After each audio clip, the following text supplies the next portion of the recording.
तो यहाँ पे स्टाइल ग्रुप का यूज करने के लिए हम यहाँ पे सबसे पहले कोई हेडिंग लिखेंगे या टाइटल लिखेंगे। तो जिस हम यहाँ पे स्टाइल देना चाहते हैं तो जो नॉर्मल टेक्स्ट होता है उसको ये हेडिंग नहीं पढ़ता हमारा कंप्यूटर। जिस हम यहाँ से हेडिंग स्टाइल देंगे उसी को हेडिंग पढ़ता है। तो जैसे हमने यहाँ पे लिखा पहले फंडामेंटल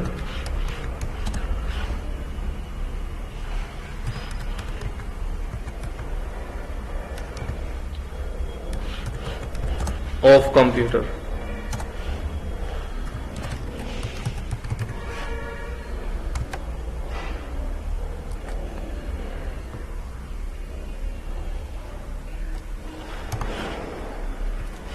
और लिखने के बाद हमने इसको यहां से स्टाइल दे दिया टाइटल।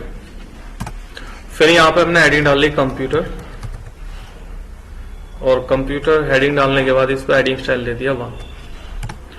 फिर यहां पे मैं कुछ टेक्स्ट लिखना तो बार बार टेक्स्ट टाइप करना पड़ेगा, इसलिए हमने एक फॉर्मूला लगाया इक्वल RA और जितने पैराग्राफ लिखने हैं उतना लिख देंगे और लिख के एंटर कर देंगे। तो यहाँ पे पैराग्राफ लिखे जाएगा। तो हमने इसकी कॉपी कर ली कंट्रोल C से। फिर यहाँ पे नेक्स्ट हेडिंग डालना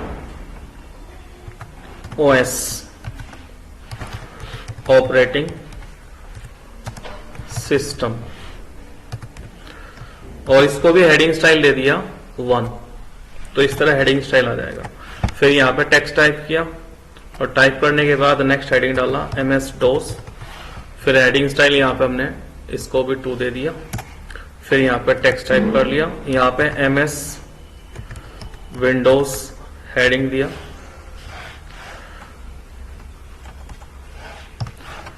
और इसको भी हेडिंग स्टाइल दे दिया हमने हेडिंग स्टाइल 2। तो इस तरह से हम हेडिंग स्टाइल दे सकते हैं। फिर यहाँ पे इसमें MS पेंट लिखा और इसको हेडिंग स्टाइल 3 दे दिया। फिर टेक्स्ट टाइप कर लिया। फिर यहाँ पे हमने वर्डपैड लिखा, इसे हेडिंग स्टाइल 3 दे दिया। फिर यहाँ पे टेक्स्ट टाइप कर लिया। तो इस तरह से हेडिंग स्टाइल, हेडिंग के अंदर हेडिंग लिखते चले जाओगे। तो ये हेडिंग स्टाइल होता है। नोटपैड, इससे भी हेडिंग स्टाइल दे दिया 3। फिर यहाँ पे हमने कैलकुलेटर लिखा, इसको भी हेडिंग स्टाइल 3 दे दिया। फिर टेक्स्ट टाइप कर लिया। यहाँ पे हमने MS ऑफिस लिखा और इसको हेडिंग स्टाइल 1 दे दिया। तो ये बड़ा हेडिंग है इसलिए हेडिंग स्टाइल 1 देंगे। फिर यहाँ पे MS वर्ड जो है MS ऑफिस के अंदर आता है, तो इसको हेडिंग स्टाइल 2 देंगे। तो हेडिंग के अंदर हेडिंग इस तरह से हम लिखते चले जाएंगे। इसे भी हम यहां से हेडिंग स्टाइल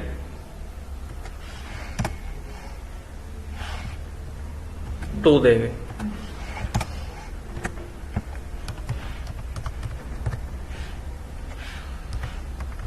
ये हेडिंग स्टाइल होता है इस तरह से। अगर एक साथ हमें कई सारे हेडिंग लिखने हैं तो ये देखना कि कौन सा बड़ा हेडिंग है। जैसे हमने MS ऑफिस लिखा,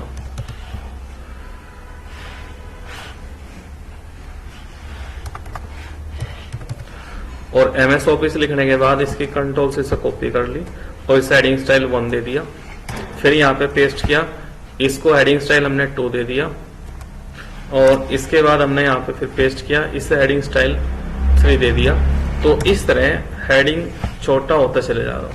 हेडिंग स्टाइल 4 दे दिया। फिर यहाँ पे पेस्ट किया, ये हेडिंग स्टाइल 5 होता है इस तरह से। और ये हम इस तरह से हेडिंग स्टाइल 1 से लेके और हेडिंग स्टाइल 6 तक इस तरह डाल सकते हैं। तो ये सभी हेडिंग स्टाइल होते हैं इस तरह से।